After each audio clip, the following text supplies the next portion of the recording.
రాష్ట్రీయ స్వయం సేవక్ సంఘ్ 100 సంవత్సరాలు పూర్తి చేసుకుంటున్న శుభతరుణంలో కుంట్లూరు జిల్లా పరిషత్ ఉన్నత పాఠశాల ఆవరణలో హిందూ సమ్మేళనం కార్యక్రమం శనివారం రాత్రి అత్యంత ఘనంగా జరిగింది.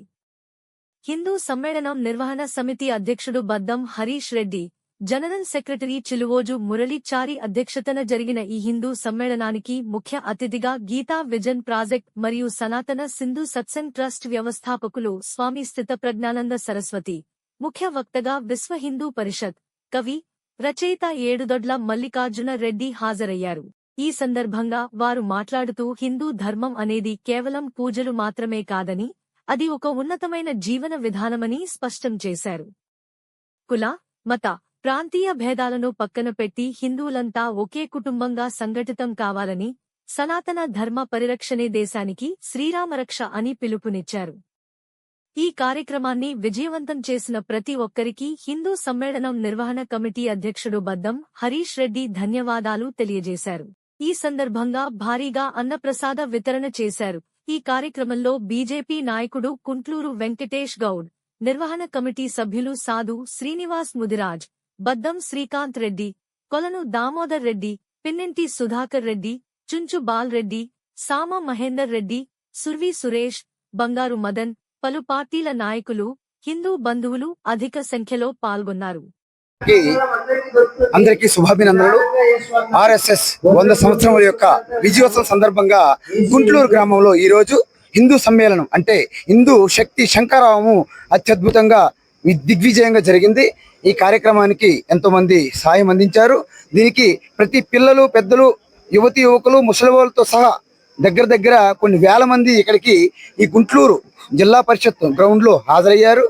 మొదటి నుంచి కూడా ఈ యొక్క భారతదేశం అనేది ప్రపంచానికి దశ నిర్దేశించే ఒక శక్తి సంస్కృతి కలిగినటువంటి దేశం. ఇది ధర్మం అంటే మతాలు అనేవి ఆచార వ్యవహారాలు బట్టి వస్తాయి, కానీ దీనికి ధర్మం ఆధారం. కాబట్టి ప్రపంచంలో ఎన్నో దేశాలు నాగరికతలు అంతరించిపోయినప్పటికీ, ఎన్నో విదేశీ శక్తుల యొక్క పాలనలో బానిసత్వం అనుభవించినప్పటికీ ఇప్పటికి కూడా చెక్కు చెదరినటువంటి ఈ భారతీయ సనాతన ధర్మము మీ అందరికీ తెలుసు.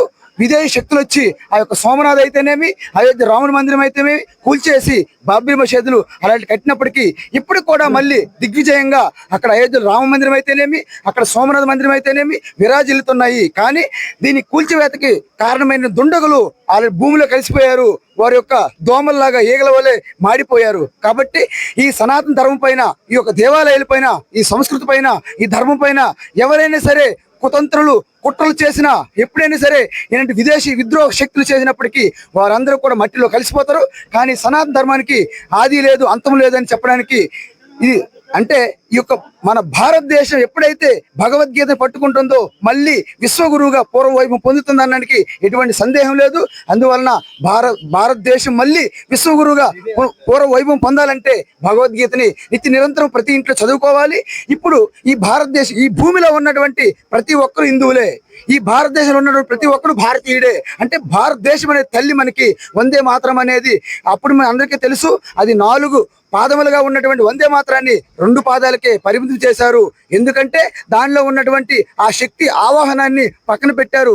అదే ఈరోజు మనకు ఆర్ఎస్ఎస్ అనేది భారతమాత ఆరాధనగా ఆ యొక్క మరి 2వ పాదాలు కూడా తీసుకొచ్చి పూర్తి స్థాయిలో వందే మాత్రం గీతం కూడా ఇక్కడ ఆలపించడం జరిగింది. అందువలన ఇక్కడ చిన్నారులు కూడా అత్యద్భుతంగా రామచరిత్రను కూడాను నృత్య రూపం చూపెట్టారు. అదేవిధంగా గణేష్ యొక్క ప్రార్థన, అదేవిధంగా శ్రీరాముడి యొక్క కళ్యాణము అద్భుతమైన నృత్యాలు చేశారు. వాళ్ళందరికీ శుభాభినందనలు. ఇదే విధంగా భారతదేశం అనేది ఈ మతాలు, కులాలు పక్కన పెట్టి మనంతా హిందువులము, మనంతా భారతీయులము ఎప్పుడైతే మన సంఘటన చేస్తామో మన విశ్వంలో అత్యంత శక్తివంతులు అవుతాము. కాబట్టి ప్రపంచానికి భారతదేశం నా దేశం అనే భావన కలగాలి తప్ప ఈ మతాలు, విశ్వాసాలు పడిపోయి మనలో మనమే తన్నులాట్లు, గుద్దులాట్లు, ఈ కుట్రలు, కుతంత్రాలు చేసి ఈ జిహాదులు, ఈ యొక్క మతాలు మార్పులు ఏవైతే ఉన్నాయో అది చాలా ప్రమాదము. ఎందుకంటే కన్వర్షన్ అనేది వైలెన్స్ కారణం అవుతుంది. ఎప్పుడైతే ఒకడు మతం మారాడో వాడు దేశానికి శత్రువుగా మారిపోతానో తెలుసో తెలియక. కాబట్టి మత మార్పులు చేయకండి. మనందరం భారతీయులము, మనంత హిందువులము. కాబట్టి భారత్ మాతాకి జై. ఇక్కడ మన పూర్వీకుడు రాముడు మనకు ఆదర్శం. కాబట్టి జై శ్రీరామండంలో ఏ మతమైనా సరే ఎటువంటి ప్రాబ్లం లేదు. కాబట్టి శ్రీరామచంద్రుడు మనకు ఆదర్శము, మన పూర్వీకుడు. భారత మాత మనకు ఆరాధ్య దైవము.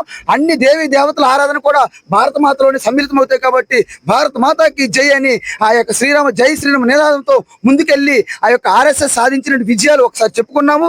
ఇప్పటి వరకు మనం ఇంకా ఏమి చేయాలి, పంచ పరివర్తన కార్యక్రమాలు చెప్తూ సామాజిక సమరసత, అదేవిధంగా పర్యావరణము, అదేవిధంగా స్వదేశీ ఆ యొక్క భావన, భాష అయితేనేమి, ఉత్పత్తులు అయితేనేమి, అదేవిధంగా పౌర విధులు, మనకి రెస్పాన్సిబిలిటీస్ ఉండాలి హక్కులతో పాటు, అదేవిధంగా కుటుంబ ప్రబోధనం అనే పంచ పరివర్తన కూడాను చేసినప్పుడే ప్రపంచంలో మనము అన్ని రంగాల్లో కూడాను ఉన్నత స్థితిలో అభివృద్ధి పదంలోకి వెళ్తామని తెలియజేస్తూ జై శ్రీరామ్.